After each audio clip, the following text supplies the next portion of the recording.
Surely the end of the millennium is a good time to reassess what's happened in the century and to look with a longer lens. When I was a kid, cars were the things you hot rodded, but today it's computers and electronic synthesizers. And there's no room for people who are being conservative. You know, all you're thinking is sci-fi, space, future. Oh, wicked, music made on electronic gear, I could do that. People, experiences, records, analog, digital, toys and tools. It's all about mixing things to get new hybrids. A lot of this music is about states of stepping outside your normal self. This explosion of energy, screaming, throwing their hands up, throwing themselves on the floor, I always call it the liberation dance. When I'm hearing one of my records, I think, oh my God, what I've done.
First, there was nature.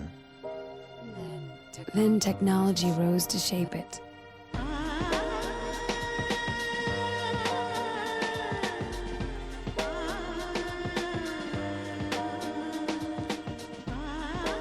When reality just isn't good enough, pleasure must be synthesized.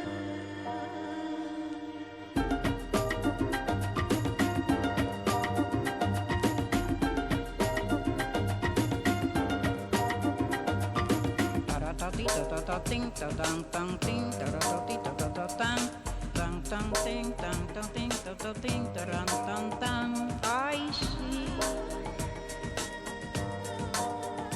I know. Synthetic pleasures. Technology. Control.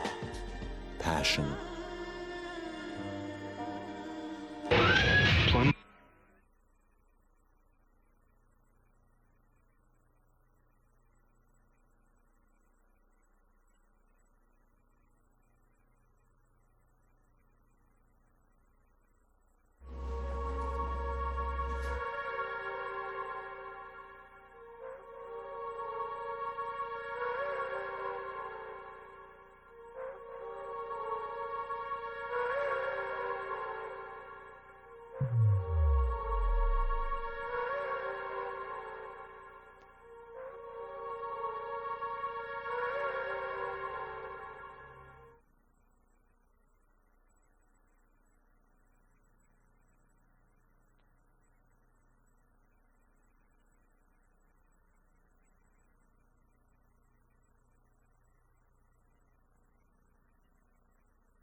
The world is not meant to be good, bad, black, white, 1 and 2, 1 and 0. It's not binary.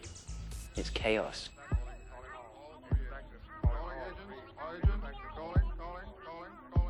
Around the late 40s, the atom was split.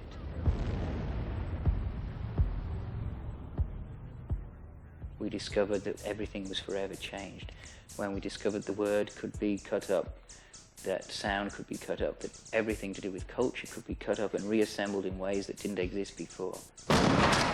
That will be seen as the most radical, important thing that happened this century.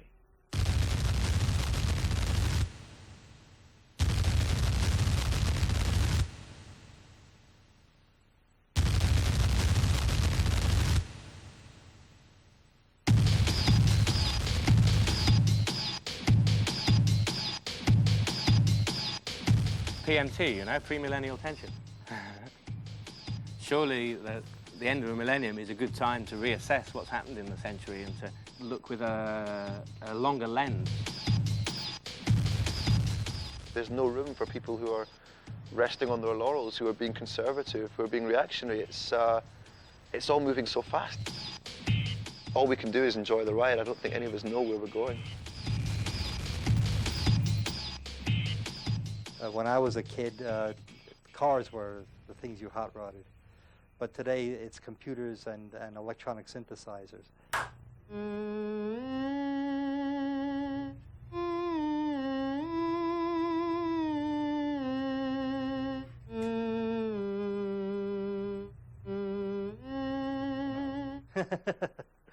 I think electronic music is the hot rodding of, you know, it's a hot rodding of the 90s.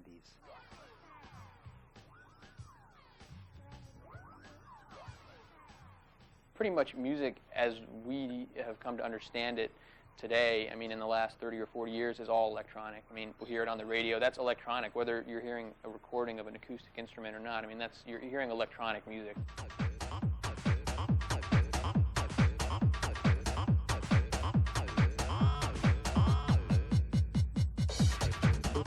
Since the time we were able to record music on a certain medium and reproduce it, I think that's the beginning of whatever electronic, anything happened after that. It's all electricity, and it's all a way to have a facsimile of sound in some kind of medium.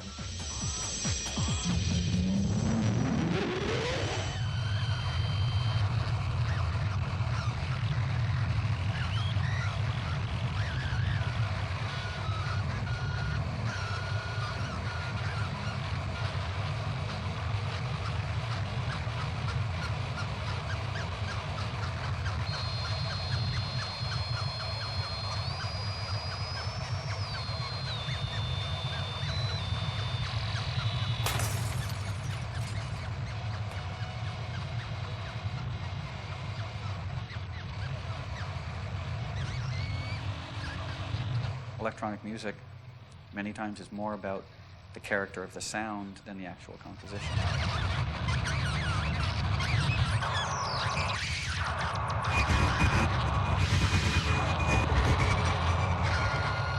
It's just sounds, it's just noise, but organized. Organized noise, organized sound.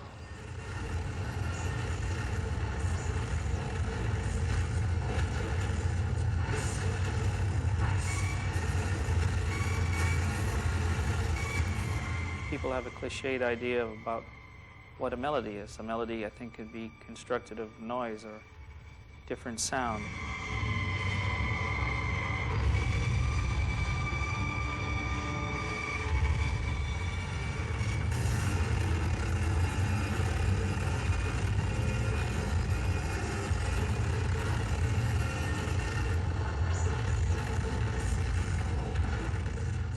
The technology has allowed us and people like us to, make the boundaries between media much more fluid, and we no longer really think of sound and image as separate things anymore. We work with them together, So when you, in a very simple, when you press a key, you get an image and a sound, or a piece of text and a sound, or something else changes.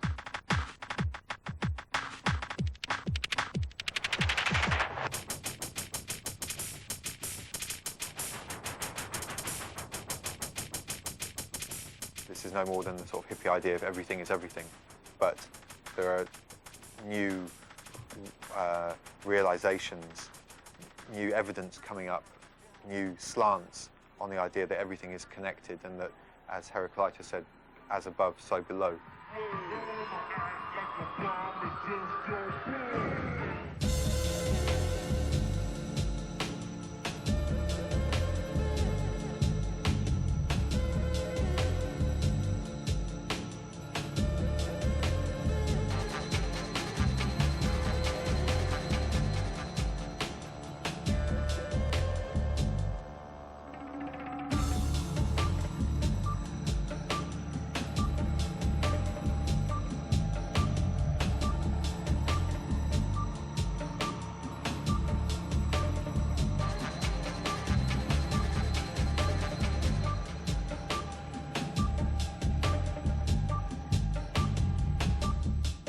Mix up people, experiences, records, analog, digital, toys and tools.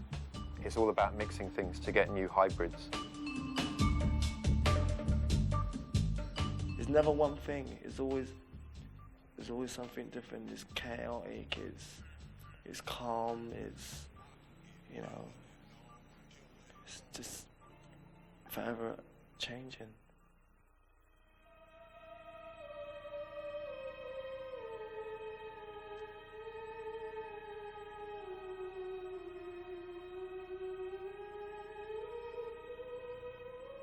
Quand j'étais enfant, j'avais dans ma tête des sons nouveaux, des sons inouïs, des sons que je ne pouvais pas interpréter. Je crois que c'est là le propre de la musique concrète, c'est qu'elle ne vient pas de l'interprétation, elle ne vient pas de l'exécution sur un instrument, elle vient de l'imaginaire.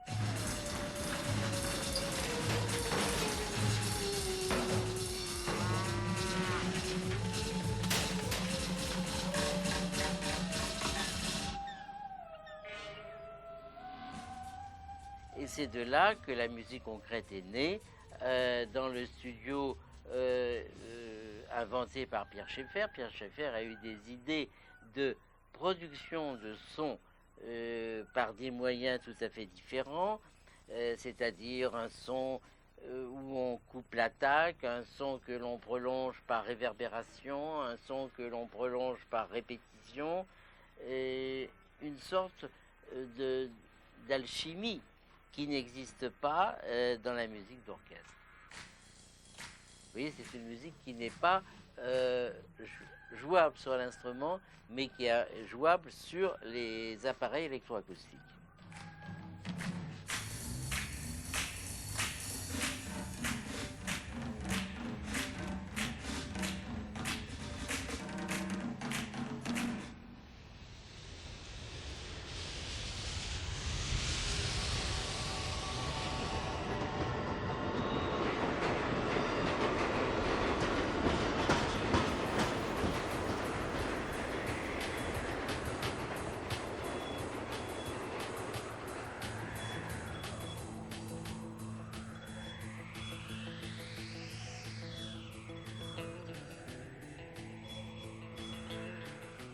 One of Kraftwerk's key innovations was to say that as soon as you enter your car, you're in a musical instrument. As soon as you travel on a train, you're in a musical instrument.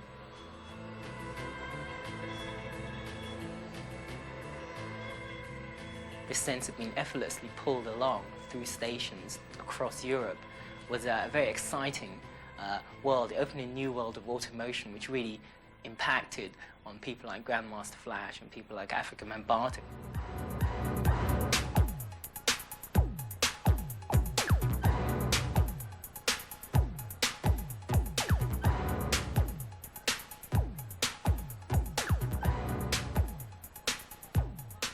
We were all turned on by Kraftwerk. I was turned on by Trans-Europe Express when I was working at a record store when I was in high school.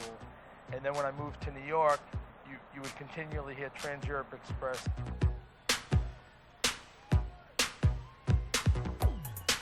Planet Rock obviously used the melodies from Trans-Europe Express, the beats from Kraftwerk's Numbers, a whole bunch of other tracks, and it brought them together in a way which suggested a universal sound, a kind of universal electronic sound.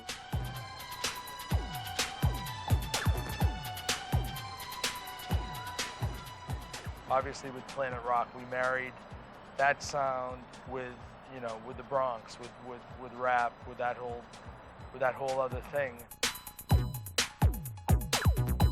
You could hear previously disconnected worlds suddenly kind of imploding together. You could hear the world of Kraftwerk impacting with the world of the Bronx, and that seemed very exciting because at the time those two worlds seemed very far apart, but Bambaataa connected them.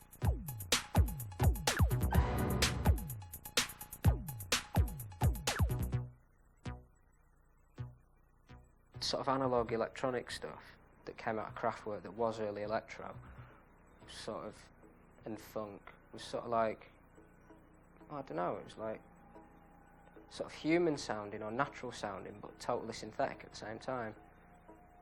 And it was just a doorway into something for us. It was like, hey, this is totally futuristic, what do you think? And for kids it's brilliant, because you're just like, you know, all you're thinking is sci-fi, space, future. What's this? Excellent computers, you know, oh, wicked, music made on electronic gear, I could do that.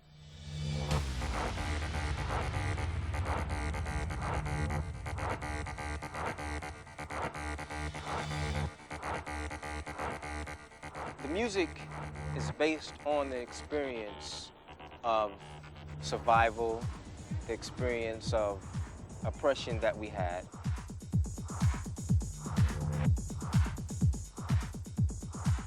When the riots happened in 1967, you know, that brought our togetherness into the city of Detroit, you know. The city was in turmoil, we had riots, we had different types of cultural and racial barriers that, you know, plagued the city at that time. So basically now we're prodigies of that environment that happened back in those days.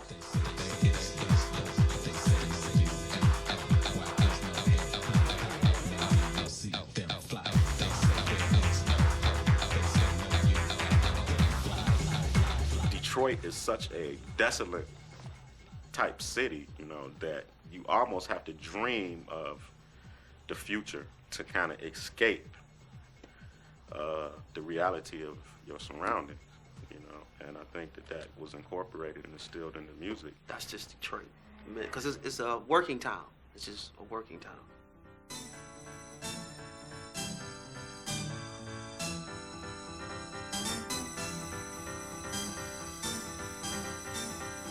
You can only dream of what the rest of the world is like, and you want to find yourself trying to get out of there, and you want to put yourself in a position where whatever you think about, whatever you feel, you want to believe that it's going to help you get out of that city.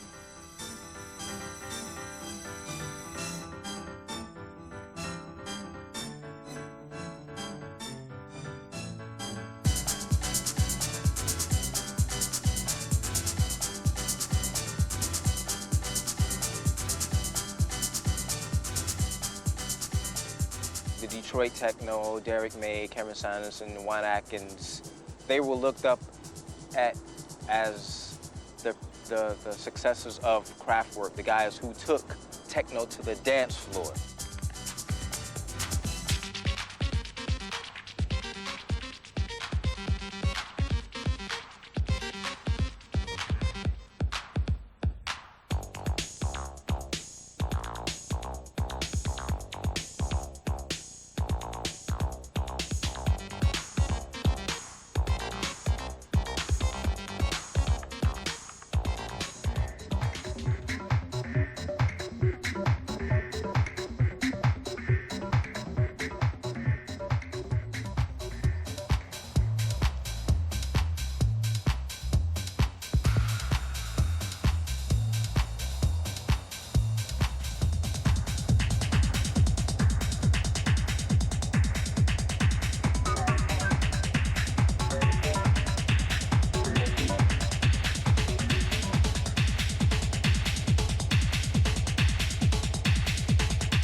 It has spread, and it's all called techno or dance music. It's all electronic music, regardless, because it's created with technological equipment. Maybe that should be the only name, dance music, because everybody has a different vision of what techno is now, you know.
a lot of this music is about states of stepping outside your normal self, you know, ecstatic states, and sometimes they are just induced by the music, just by the hypnotic power of the music and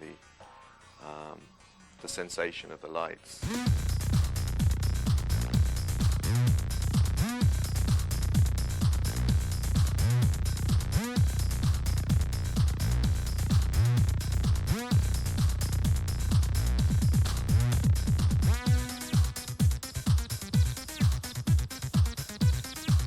We look around for stimuli, you know, in everything, from color to music. We're bombarded with stuff. It's all about this extreme sensations of speed and intensity, which again is a kind of ecstasy.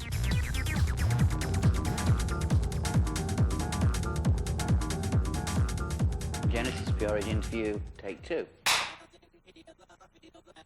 All music is innately psychedelic.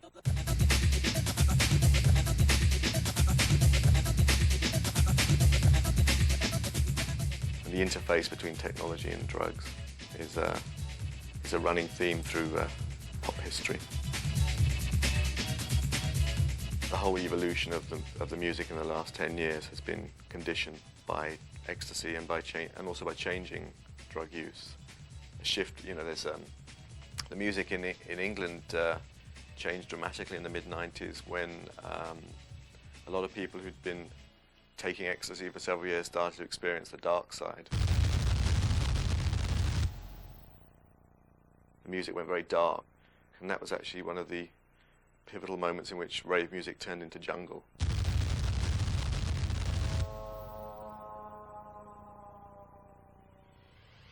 Jungle is a convergence of all kinds of musics that in their own form would never have mixed. So it's kind of, I call it a mixological music. It's a kind of illogical music which combines dub, which combines the bass of dub with the breaks of beats, with the synthesizer of techno, and it brings all these forms together.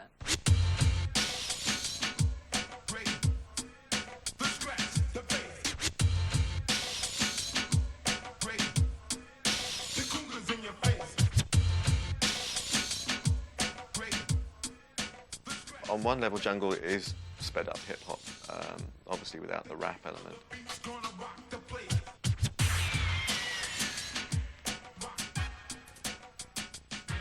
Hip-hop mutated into jungle because I think Britain was kind of wanted to emulate America, and we all wanted to be b-boys and homeboys. Just go.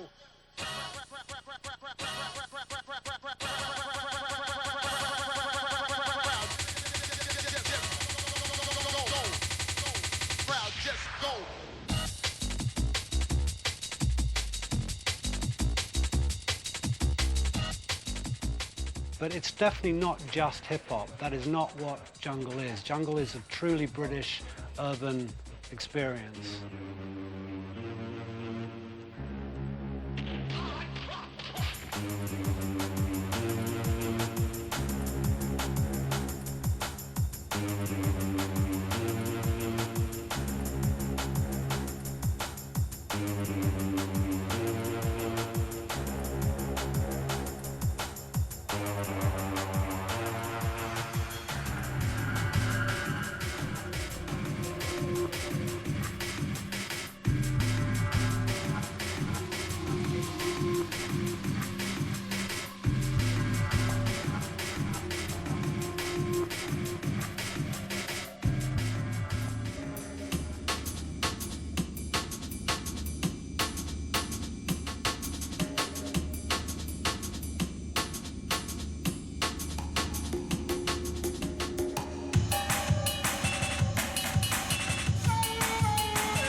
Jungle is a product of the technology. It's a product of digital technology. It's a form of music that couldn't have happened without those tools becoming available.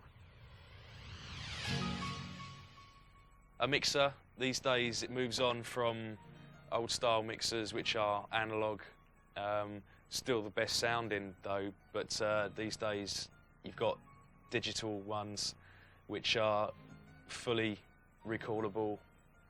And then at the end of the day, getting everything to sound right, and that goes back from using valve or valve emulation effects to get a warmth and a sound that you used to get when we were making breakbeats, or when people were making breakbeats in the 60s and 70s. And then also something really modern, which is, it's called a finalizer. It really maximises the sound you can get out of a recording.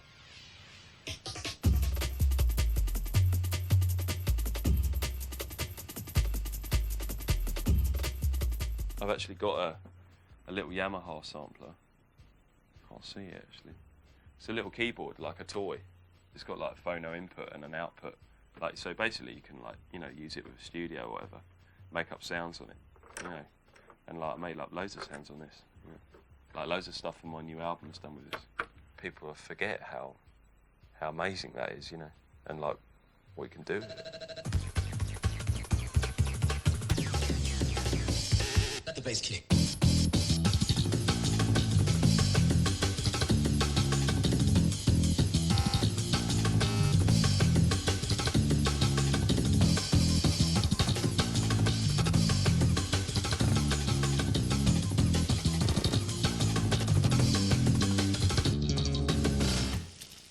I just like the, you know, the thing of getting out of bed and getting your breakfast and come back and then you're straight in the studio, you know. You don't have to go down the road, get on a bus to go to the studio. You're just there, you know, it's hands-on straight away. You wake up in the middle of the night and do a track. I mean, it's like, that's what, I don't know, that's what sort of like revolutionised it for me.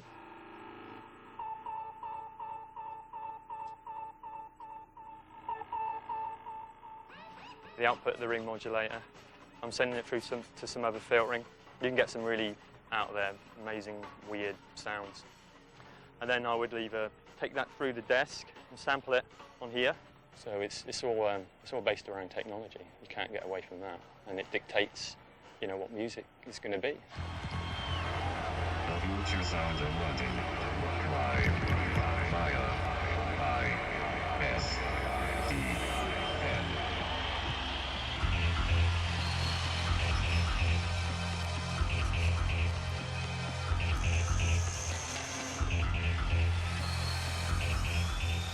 I think in the modern day,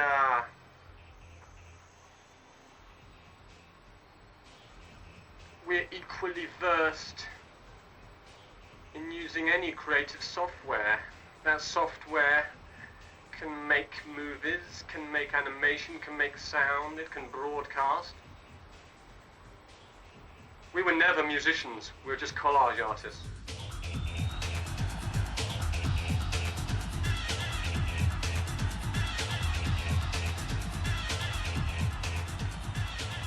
It's the juxtaposition of flavors between images, sound, text, to try and produce feeling.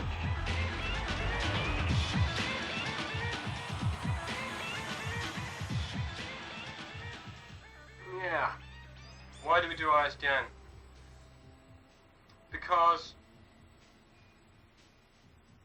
we think that most music is based on the idea of instant gratification for the artist. Gratification through contact with audiences. And with so many people basing their ideas of entertainment around that idea, we think there has got to simply be something interesting about the opposite. A response that myself as an ego wasn't entirely happy with, because there's part of me that doesn't want to be cut out of the process, but in a way I see myself as a sacrificial lamb. I sacrifice myself in order to feel.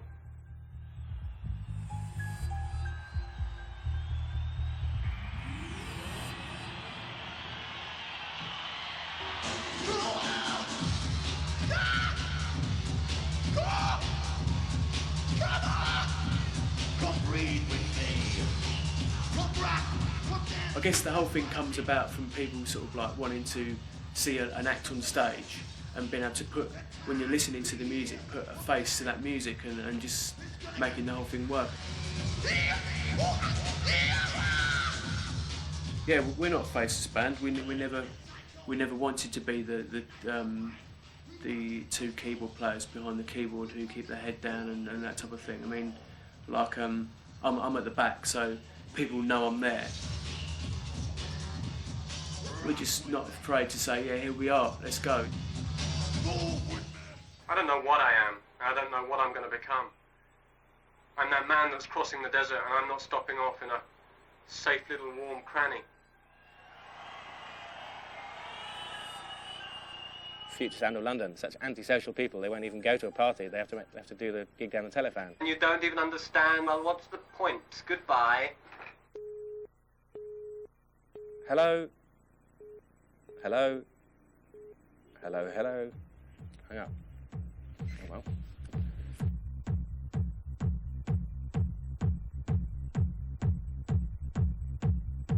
There's a great struggle going on, you know, of what do we do with our humanness? What do we do with our virtual selves? When do we give up our humanness and accept the machines?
I like the combination of frantic beats and atmospherical sound because to me that's like heaven. You've got the drive of a beat and you've just got these soundscapes, like just, I don't know, heavenly atmospheres, if you like, around it. And the combination of the two is just dynamic in my eyes.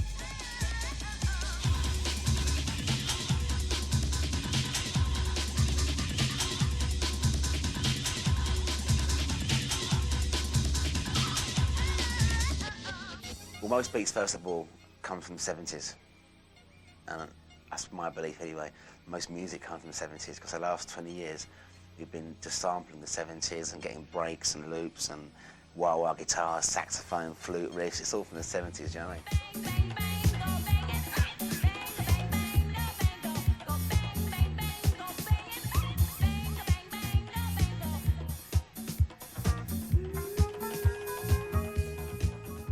This idea that you created the seamless flow of music that ran all night, created by a DJ, that came from disco, and that has been one of the most radical changes of music in the last 30 years.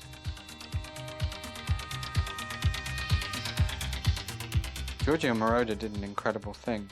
He was one of the most important influences on disco. I want to do a kind of a futuristic record with Donna Summer, and I said, why don't I do it with the new Moogs or whatever that we had at that time, and that was the song I Feel Love. Which was created almost entirely on the Moog synthesizer. I think the only non-synthesizers was a bass drum. Really launched that whole area of sequenced high-energy disco. Disco dancing here. Look at the Donna's songs of Donna Summer, like Love and Love You Baby. I mean, that first hit, it has her on the audio track, like, you know, basically having an orgasm.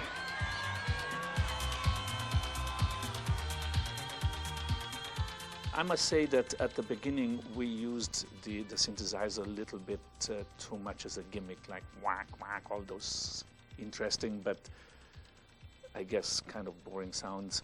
And while lately the synthesizer became more like an instrument than a sound effect machine.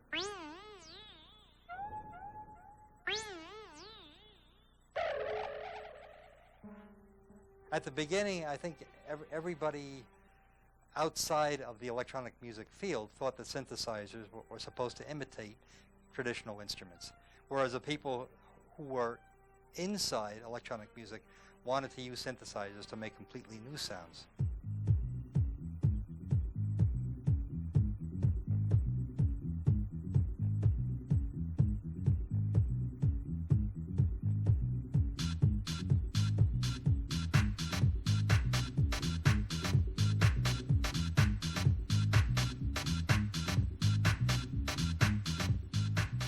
What's happened is now we're respecting the disco area for what it stood for, because most of the records that are very popular and predominant right now are disco cut-ups of very famous riffs of a lot of disco music which was popular in the 70s. So if it's gone around full circle, it's incredible.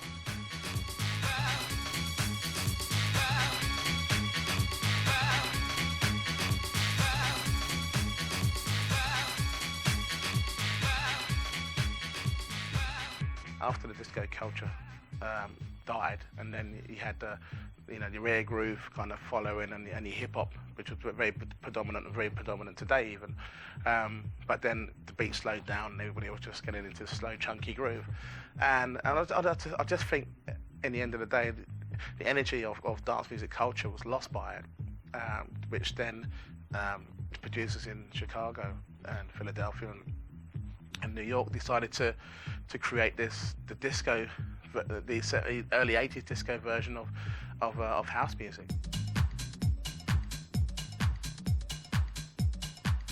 Disco died in '79. There was a void in the music, which when Frankie Knuckles was in New York, he went to Chicago, he caught the very beginning of it. He opened up a club which was called The Warehouse. So after a while, people get used to saying things, so they just chopped it from warehouse to house. People would go out after hearing Frankie play at the Warehouse and be like, we want some of those house records, meaning warehouse records, the club warehouse. Mainly what it was just disco and upbeat R&B songs, and they just named it house because it was played at the house.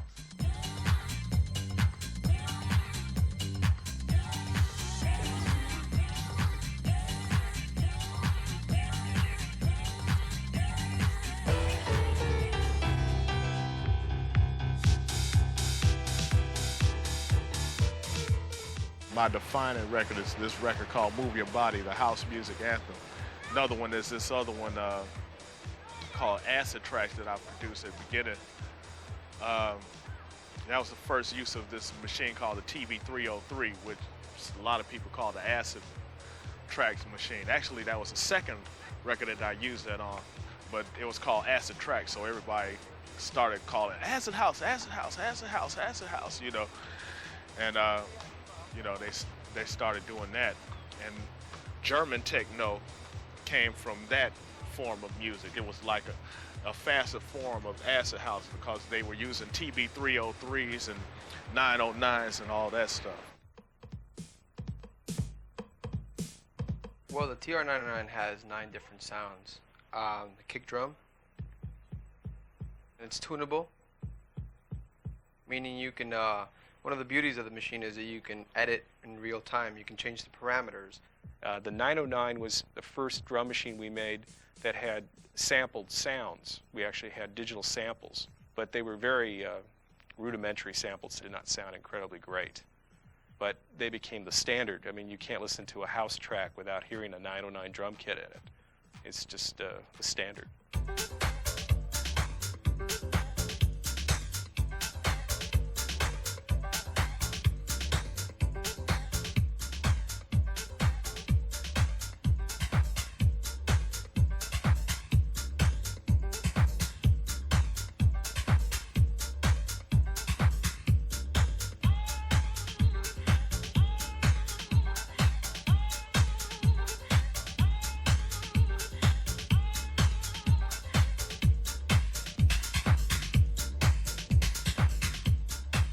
Okay, this is the 303.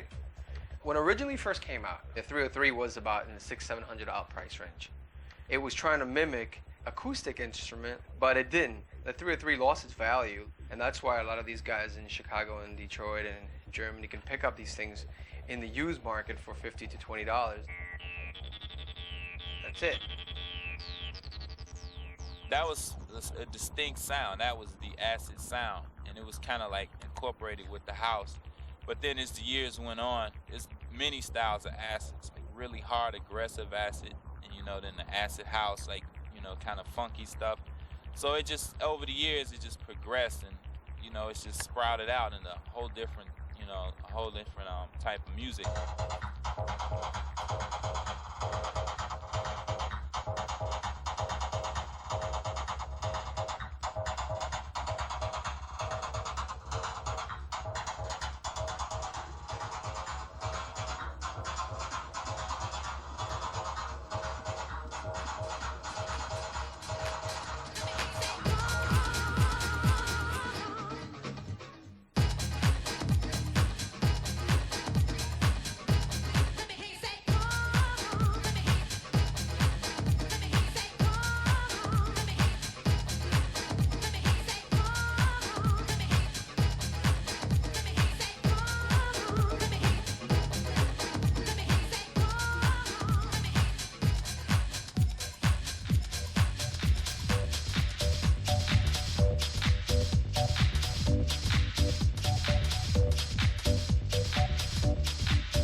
Whole subgenre of house music, that's just based on the 303 and the squelchy bass line that you're going to get out of a 303, and everybody's chasing after that one thing,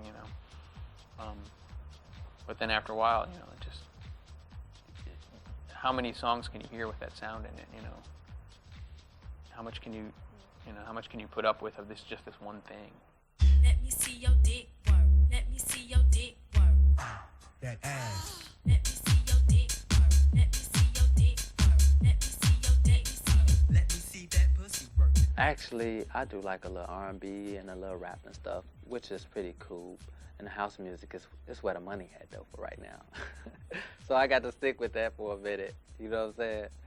You know how other people were like, well, I'm going to do opera. You know what I'm saying? And I was like, I forget that. I'm going to go ahead and do this house because it's making the money.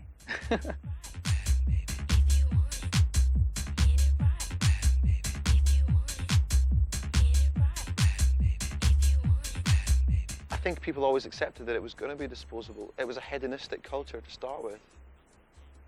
It was a hedonistic culture that became something far more relevant, that acquired far more cultural significance than I think its original participants ever expected.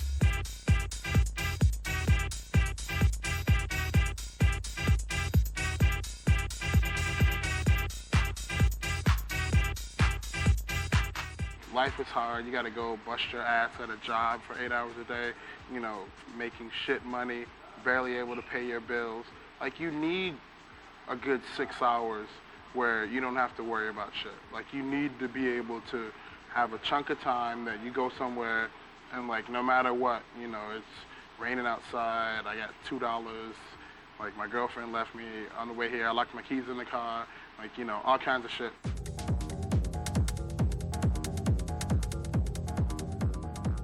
People still live for the weekend. It's a very different weekend from the weekend they had 10 years ago. I mean, unfortunately, the way that the government society here is viewed, the whole scene, has really damaged the scene quite a lot. The days of the huge illegal raves are long gone.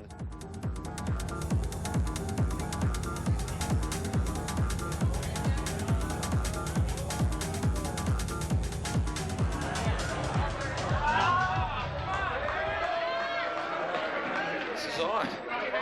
Well, obviously there's been some sort of a problem. I went there, and on my way back to the firehouse, I came across this, and I knew what this was. I knew this was a rave. Thank you, everybody, for coming out. Looks like we have to shut it down.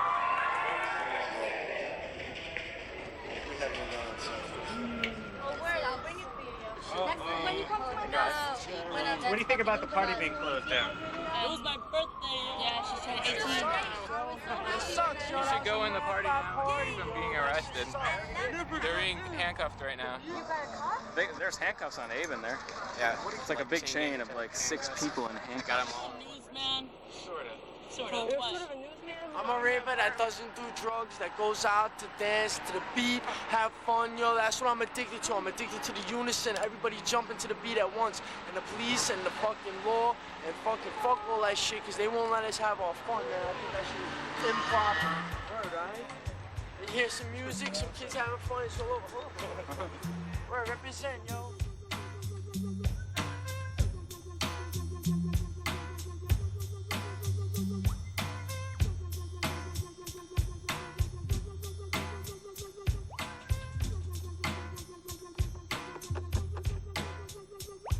In order to have a paradigm shift of any sort, people need to be able to expand their minds.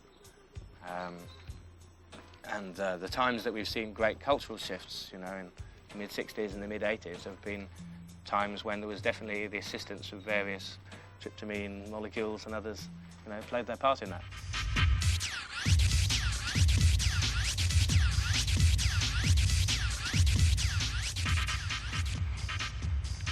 Inspiring. I think that's what interests people in it sometimes, because people are looking for extreme experiences, and that music's one way of sort of triggering that off or getting to that state. That's one of the reasons why drugs are so popular in music, because it all just combines up some huge disorientating experience.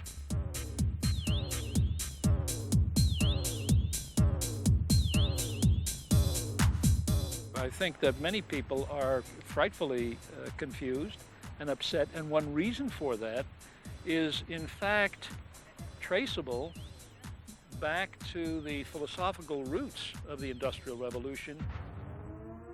I mean, according to Descartes, the way you solve a problem is by breaking it into little pieces. So we developed a culture in the West, particularly, that is exceedingly good at breaking problems into tiny little bits and pieces. So we're good at that. What we're not good at is putting it back together again.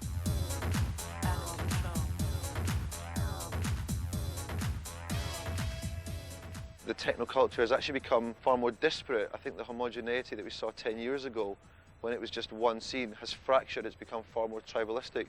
People are very much protective and very much into their own scene, be that, for example, say techno has divided into GABA techno, Detroit techno, acid techno. I think the techno that people are into in America is very different from the techno in Britain, is very different from techno in Germany.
I keep finding these raves lately, especially the bigger, I'm talking about big commercial raves.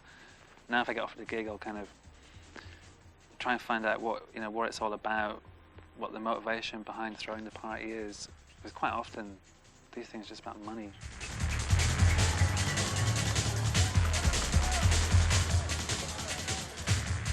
Well, it's different from what it used to be. It used to be people coming together to share like what they have, their uniqueness, and now it's about it's about nothing what it used to be. No, the prices are getting way too high. Wait, how much was $15 used to be expensive for a party.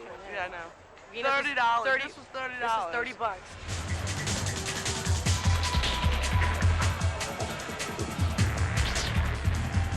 it's being like all cramped up, like all week, like, you know, doing a daily routine, going to school, going to work or whatever.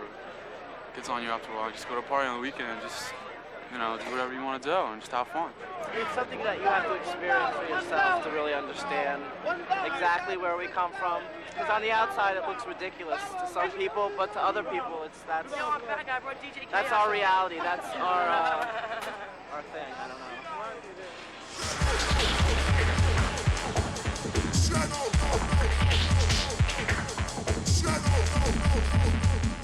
Culture of amnesia. How do you get people to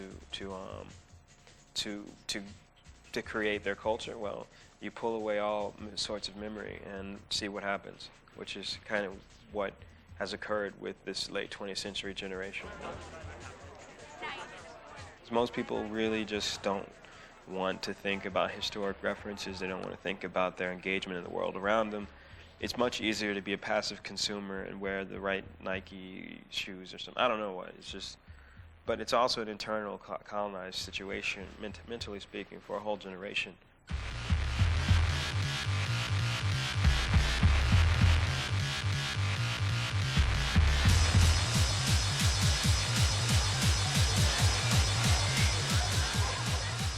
In the beginning, it started in some really small places in the German techno scene, I would say, mostly in Berlin and in Frankfurt.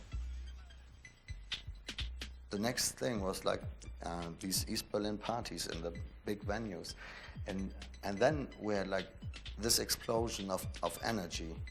And I always call it the liberation dance of the East Germans.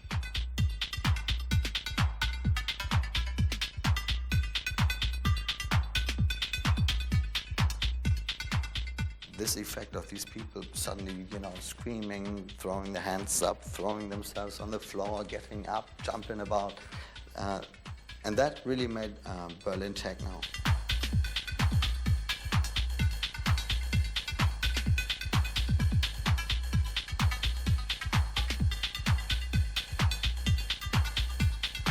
The love rate started even before the wall came down, 89.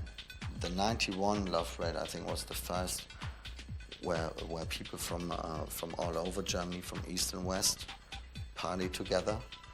Been 80 years now, and we remember the first one with 150 people, and now it was 1.5 million. That's quite an incredible explosion.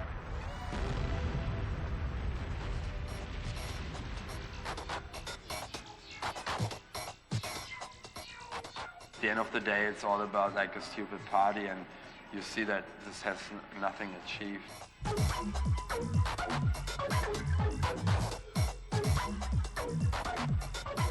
Everyone who says it's this new generation, everyone is happy about new technology, I mean, that's so naive and stupid. So I think it was boredom that led to fascism in the 20s in Germany, and not hate.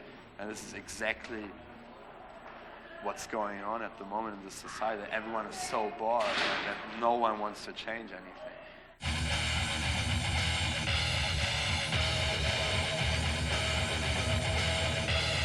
It's a dead world, and it's about that time to clear things here. One generation follows another, but something in my head says, keep going, don't give up. For the techno guys, techno is a revolution, and it's really not, you know. Techno exists since, I don't know, 6 years or anything like that, 6, 8 years, and it's nothing, it has nothing revolutionary. There's no revolutionary aspect. And our music, our noise, our hardcore drum and bass, this is really, we want to shock the people with our music. And we're getting shocked of our music. When I'm hearing one of my records, I think, oh my God, what I've done.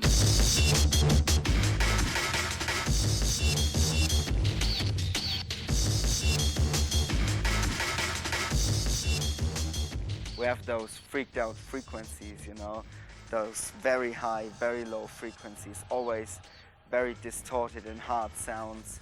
And it's not only the drum and the bass. We have very, very ill atmospherics in it.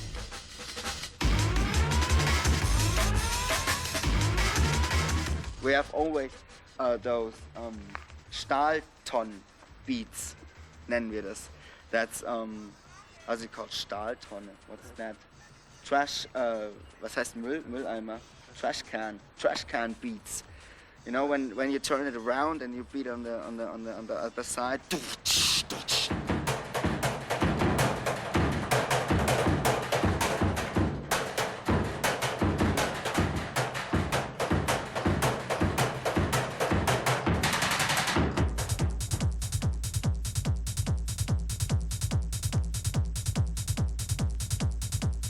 The actual beat for a dance floor, to keep a dance floor dancing all night, is 133 beats per minute. I mean, I play faster than that, but that's the speed a normal crowd. I mean, you could have people on drugs, people drinking, but an average person on a dance floor wants to dance to music at 133 beats per minute. And that's what I've learned over 10 years of doing this every week. You keep it at that tempo, you keep the floor going until early morning. You start playing jungle, happy, hardcore, gabba, or whatever, you get them a little testosterone jump where they're like this for a half hour and you lose it, you know.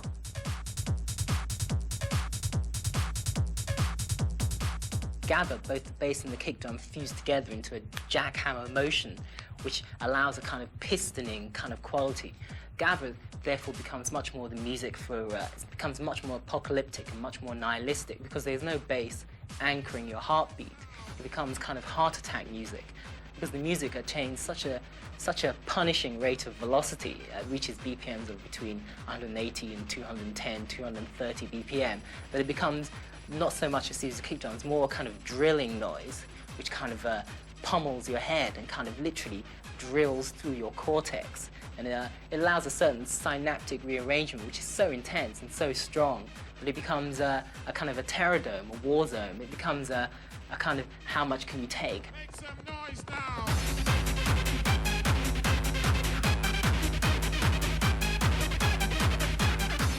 Just music got harder and harder, and people at the time, people who'd originally been to house music, complained that it was sort of heavy metal techno. That's the way it went. Then the people inevitably burned out and tried to go in softer, more chilled out directions, and that's when you had the whole movement towards ambient techno and electronic listening music.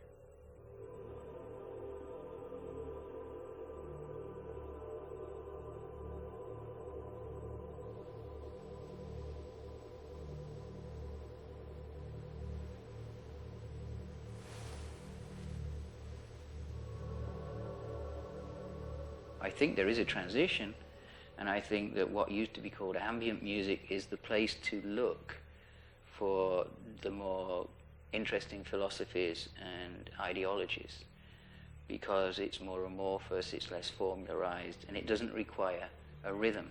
The rhythm is always a very, very difficult place to work. But ambient stuff is more like texture and like shape of sound, so it's not involved so much, you know, melody and things. And microwave sounder. It's like, to me, this is like living acoustic sound.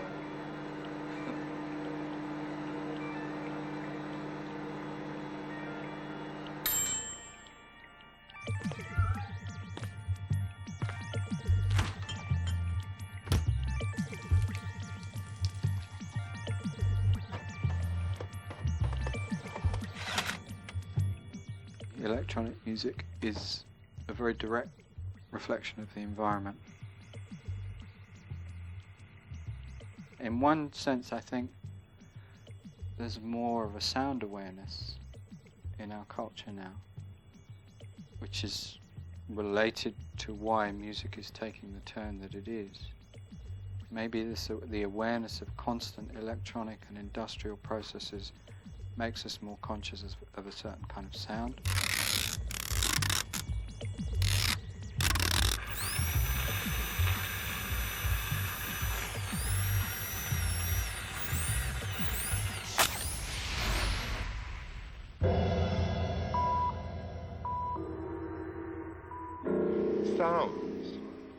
Sounds are continually happening whether you produce them or not. But is this music? Is it a noise? If it isn't a noise, why isn't it? Is music music?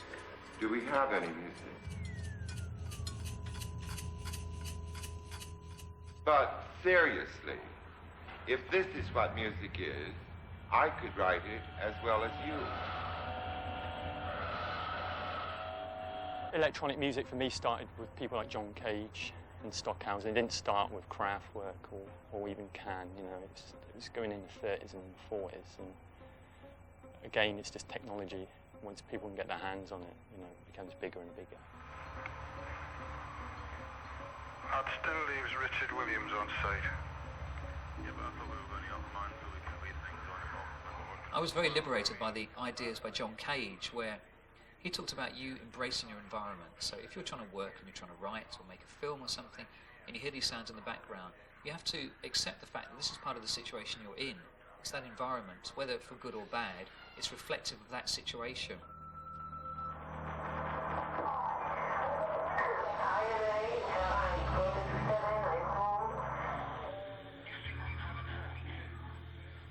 When I produce my work in a live situation, I've talked about sound Polaroids. I talked about this work being very reflective of that local environment. It's a kind of invisible map of the city.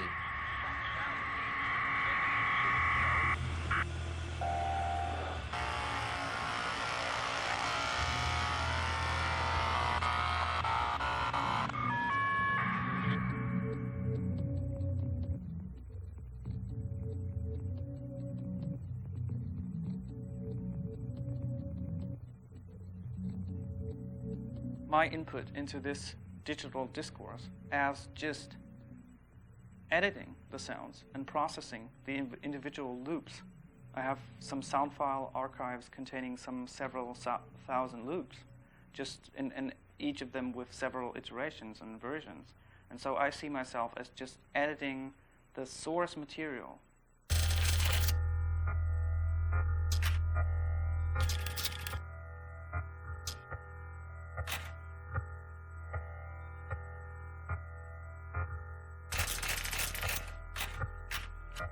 My interest in incorporating disruptions, is how I like to talk about them, is because specifically within the electroacoustic ambient community, music is used for kind of tripping out, and it's a metaphor of escapism. So for me, these disruptions ultimately are about snapping the listener into their environment.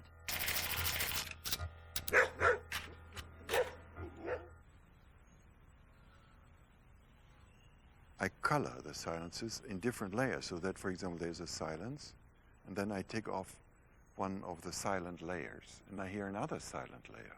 And then I take that second one, and I hear a third silent layer, because there is no absolute silence in the world. And I'm still trying to expand this relation between nothing and something.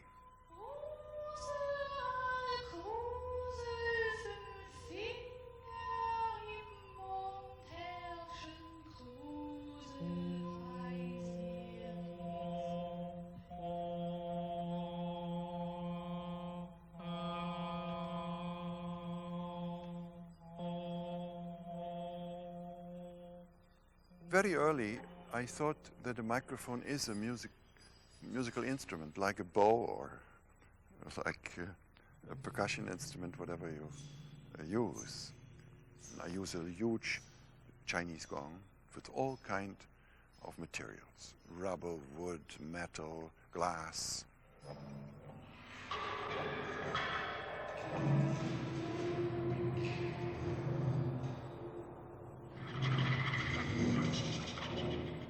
And the rhythm, for example, yan dan dan dan dan dan, yeah, making such movements with the microphone over the surface of the tam-tam.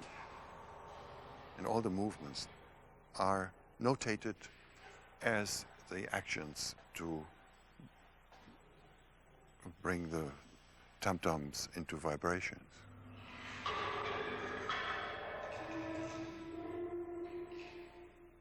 Stockhausen was very important for all the young generation at the moment, and most of them don't even know why.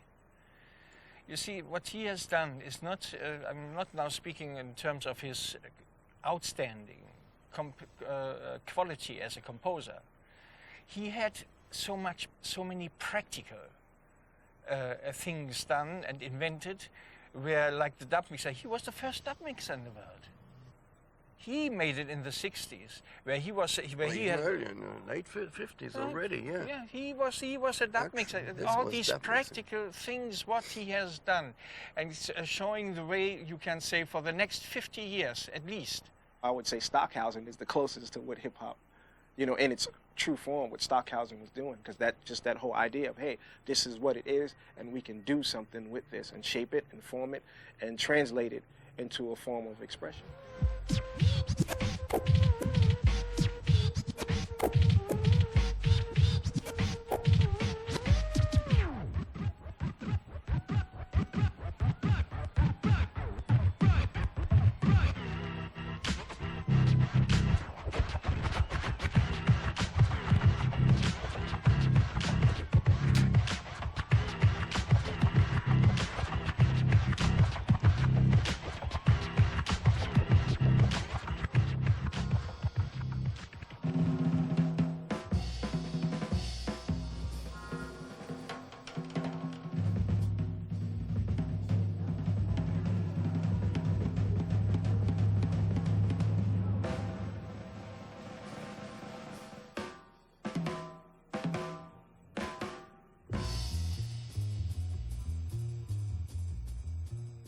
When you cut and you edit, you can do it in such a way that no one will ever know.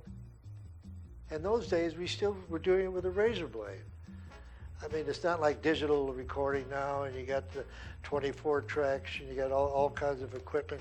You can put it on a computer. You can do all the things you want to do. If you want to move that thing over, I mean, that would, you know, not one bar, not one beat, but maybe a beat and a half or a beat and a 16. So you create a wash, you know. There's a lot of things you can do today that we didn't have the techniques to do them in the late 50s and early 60s.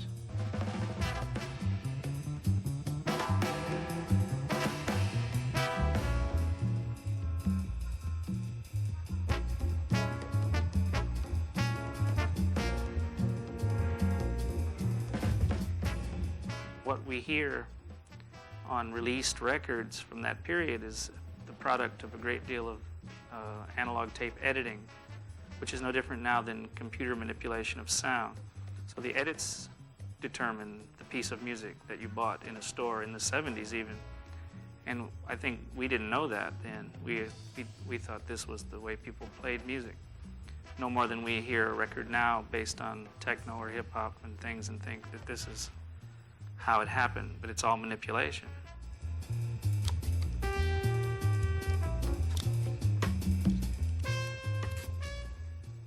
Two master tapes, put them together on two different machines, and record on the third one, and try to sort of sync them up, but not sync them up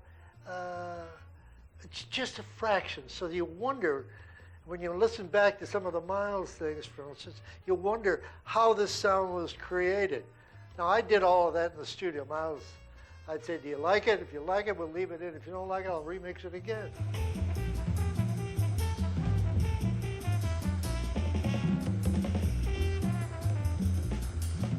I consider the studio musical instruments. I toy with it all the time. I mean, there are things that I keep asking them to do. No, we can't do this, we can't do that. I said, I don't want to hear we can't do that. Let's go do it. I'll do a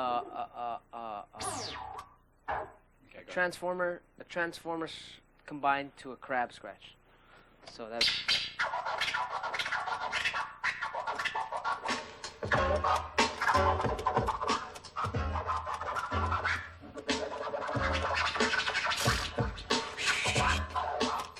Both scratching and cutting were whole new kind of techniques, new operations applied to sound. And what they did was they made vinyl. They kind of activated and switched it on. Before that, all people did was put the vinyl on the record and listen to it. Suddenly, the turntable obviously became a musical instrument in its own right. Not only that, but vinyl became a kind of a useful archive. Became something that you could use to build a new sonic composition of your own. Different kind of scratches make different sounds. Yeah. Like that one. And the naked penguin scratch. Mm-hmm. The lips on the back of the bear scratch. Like the stuff we do, we don't even have a name for it. I get. We don't. What do we call it? Turntable jazz or scratch hip hop? I don't even know. What would you call it? Turntable Psychedelic scratch jazz. Yeah. Whatever. Something like that. Turntable music. Mm-hmm. It is. Yeah, turntable. Turntable Well, music. not really, because if you play a song on it, like if you play a techno song on it, that's still turntable music too. Yeah, that's true. Yeah, something else. So it's something. I don't know. Maybe. Yeah, we'll call you up. We'll page you. Yeah, we'll let you know. Attention, all humans. We are invading the planet Earth. Be careful. If you're in the passenger seat, you would wear this side to avoid the sun, and if you're driving, you'd probably wear this side because the steering wheel's on the left side of the car.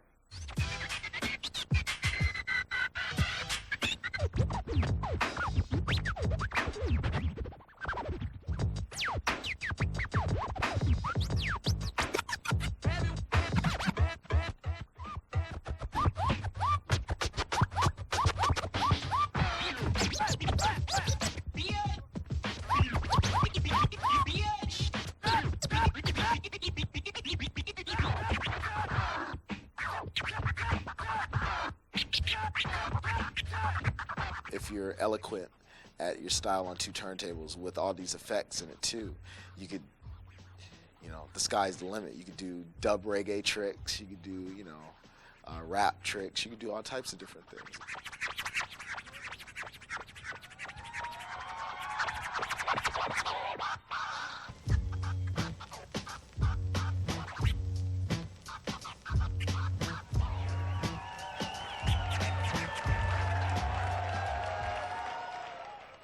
We're not going to arrive at a brand new sound or note or anything. It has to be a combination of elements that create another.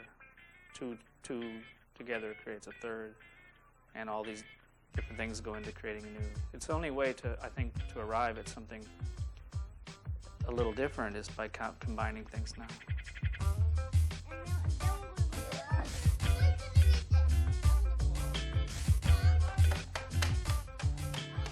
When the child gets hold of a toy, it does what it wants. If you give a baby a guitar, they'll jump on it, smash it, hit it. They won't play chords. They won't do a beautiful piece of classical music. They will see what the entire thing does.